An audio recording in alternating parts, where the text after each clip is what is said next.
Have you ever walked into a gym, looked around and thought, maybe I'm too old for this stuff? Because here's the truth, over 68% of adults over 60 injure their shoulders or joints while doing common chest exercises they believe are safe. Shocking, right? The moves that once built your strength could now be quietly tearing it down. Every wrong rep, every bad angle, every careless push could be the start of pain that never fully heals. And it's not just discomfort, it's losing confidence, losing mobility, even losing the independence you fought so hard to keep. But it doesn't have to be that way. What if I told you that with the right chest exercises, backed by science, tailored for your age, and proven to protect your joints, you could rebuild real strength without the fear of injury? Today, we're cutting through the noise. We'll rank every popular chest exercise from safest to most dangerous, and by the end, you'll know exactly which moves to trust and which ones to avoid for good. So stay with me, because what you'll hear in the next few minutes could save you years of unnecessary pain and bring back the kind of strength that makes you feel unstoppable again. Before we jump into the rankings, let's set the ground rules. Every chest exercise you'll hear about today is judged on three things: joint safety, muscle activation, and long-term sustainability. Because it's not about how much you can lift once, it's about what your body can still do 10 years from now. We'll break everything down into 5 simple categories: excellent, good, average, risky, and dangerous.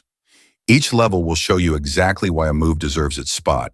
No guessing, no trends, no gym myths, just biomechanics, truth, and results.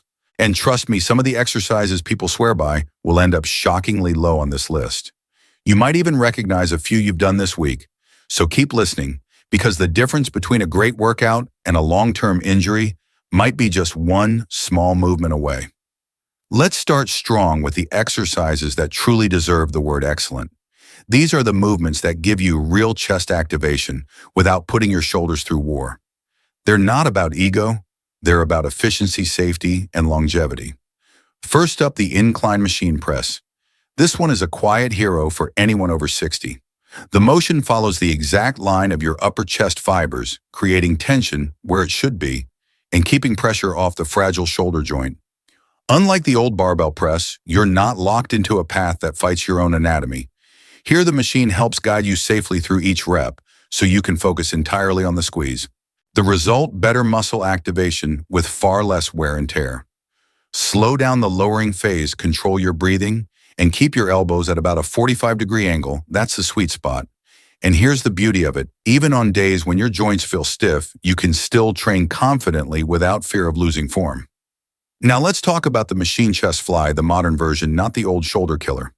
When done correctly, this movement gives you that deep, satisfying stretch across the chest while maintaining constant resistance. Unlike dumbbells, gravity doesn't vanish halfway through. The machine keeps tension from start to finish. That means your muscles never get a free ride, and your joints never get punished. I once met Marianne, 67, who had stopped doing chest work entirely because of shoulder pain. She switched from dumbbell flies to this updated machine, focusing on lightweight and slow control. Within weeks, she wasn't just pain-free, she finally saw her chest firming up again. The lesson: it's not about going heavier, it's about going smarter. These excellent ranked movements have one thing in common: they combine consistent resistance with joint stability. That's the holy grail of senior health training. You're not chasing the pump of your 20s anymore. You're chasing the freedom to move, reach, and lift comfortably every day. So whenever you sit down at the gym or train at home, remember, machines aren't for the weak, they're for the wise. They let you direct every ounce of energy exactly where it counts, building strength while protecting what truly matters: your joints. And before we move on, here's something worth thinking about. Not every exercise that looks gentle is actually gentle. Some of the most popular moves on the gym floor are quietly wrecking shoulders, especially for older adults. The next category may look harmless at first glance, but that's exactly what makes it tricky. Now let's move to the good group exercises that are solid, effective, and generally safe, but come with a few caveats. Think of these as dependable tools. They work well, but only if you use them wisely. The decline push-up is a perfect example.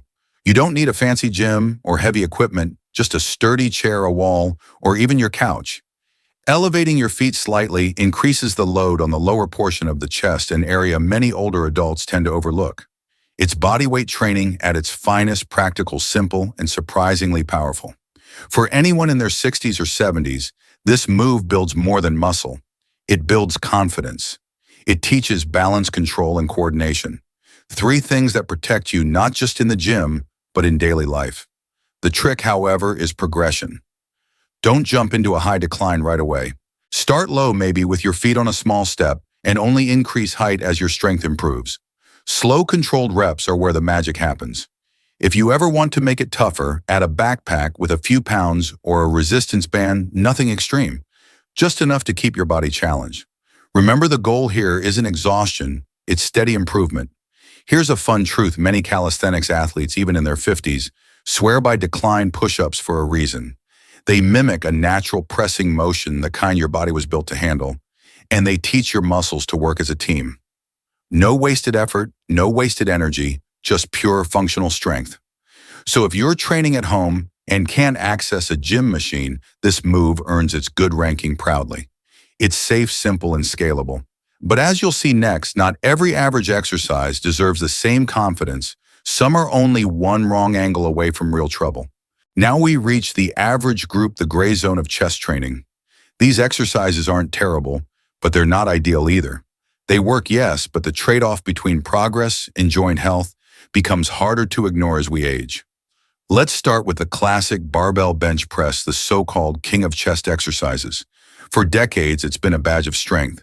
But for lifters over 60, it's more like a double-edged sword. The fixed bar path forces your shoulders and wrists into one rigid alignment, whether that suits your anatomy or not. Sure, it builds power, but it can also build pain. I've seen too many men in their 60s who can press 150 pounds but can't reach overhead without wincing. Take Frank, 64. He benched faithfully for years, chasing that heavyweight feeling. One day, a small pop in his shoulder turned into months of rehab. The cause, not weakness, but years of micro-strain from a bar path his joints simply couldn't handle anymore. The lesson: strength means nothing if you can't move pain-free. If you still enjoy benching, lighten the load, use a wider grip and focus on control, or better yet, switch to dumbbells. Dumbbells let your hands rotate naturally, reducing shoulder stress while giving you a fuller range of motion. More freedom, less friction. Next up is the seated machine press. On paper, it looks safe, stable seat, guided motion. And for beginners, it is. But here's the hidden issue: the machine often stops short of a full chest contraction. It's like pulling a rubber band halfway and expecting maximum tension. You get a good stretch, but not the deep squeeze that truly builds muscle fiber. That's why many lifters plateau on this exercise. Still, it has its place, especially on fatigue days or recovery weeks when your coordination isn't at its best. Use it as a finisher, not the foundation. Let it complement, not define your training. Because as you're about to see, the next category doesn't just slow your progress. It can silently set you up for long-term damage. Now we enter the risky zone, the exercises that look harmless, even elegant, but can quietly wreck your shoulders over time. These are the silent saboteurs of chest training. They don't hurt right away, but one wrong angle, one careless rep can change everything. First on this list, the dumbbell fly, both flat and incline. It's one of the most misunderstood movements in the gym. People see that wide arc, that beautiful stretch, and think it's sculpting their chest, when in reality it's pulling their shoulders into a vulnerable, overextended position. At the bottom of the motion, the rotator cuff takes the full load. The joint isn't built for that angle, especially as we age and lose natural elasticity. I'll never forget Linda, 70, who told me she used to love flies because they felt like freedom. But freedom quickly turned into frustration when she couldn't raise her arm without sharp pain. What started as a mild strain became months of physical therapy. Her mistake wasn't effort, it was choosing an exercise that didn't respect her anatomy. If you love that deep stretch feeling, switch to the cable crossover instead. The cables maintain tension throughout the movement while keeping your shoulders in a safer, more natural line. Same burn, far less risk. Next on the danger list, the old pec deck machine. Older models often force your elbows to move ahead of your wrists, twisting the shoulder into an unnatural rotation. It's a design flaw, not user error.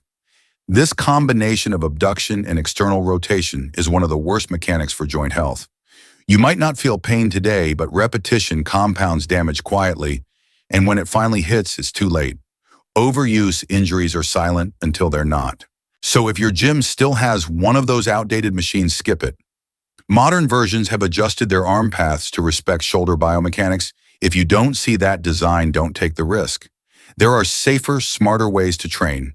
Because after all, the goal isn't to prove toughness, it's to protect longevity.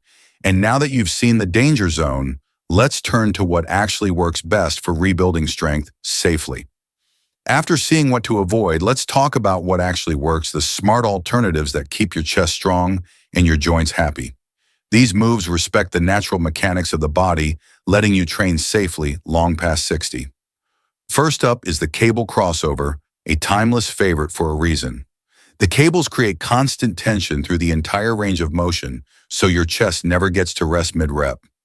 You can fine-tune the angle, position, and resistance to fit your unique structure. Feeling shoulder discomfort?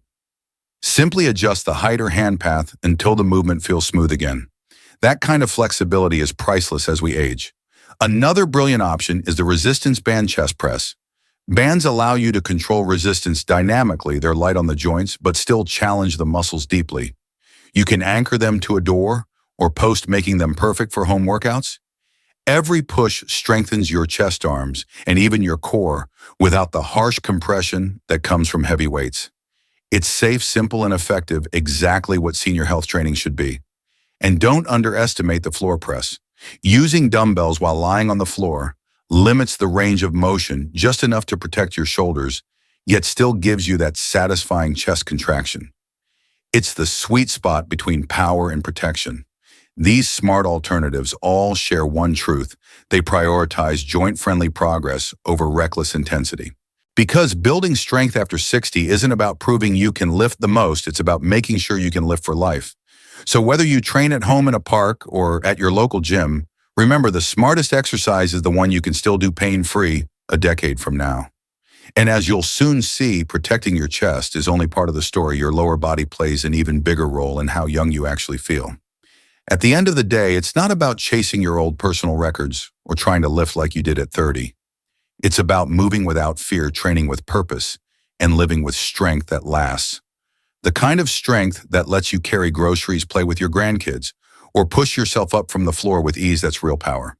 So if you've watched this far, you already understand something most people never learn. Longevity isn't built by doing more, it's built by doing smarter.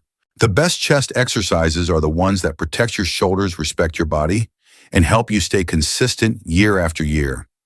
That's how you keep aging strong, not just adding years to your life, but life to your years. If this breakdown helped you, save this video and share it with someone who still believes pain is just part of training. It doesn't have to be. Pain is a message, strength is the answer. Comment below your age. I'd love to know where you're training from and how long you've been staying active. And before you go, remember this: your chest isn't the only area that defines your vitality. Your legs, the foundation of your movement, hold the real key to independence as you age. In our next video, we'll rank the 7 leg exercises that are safer and stronger than squats and reveal the one move you should never do again. Stay strong, stay consistent, and stay kind to your body, because the best years of your strength aren't behind you, they're right in front of you.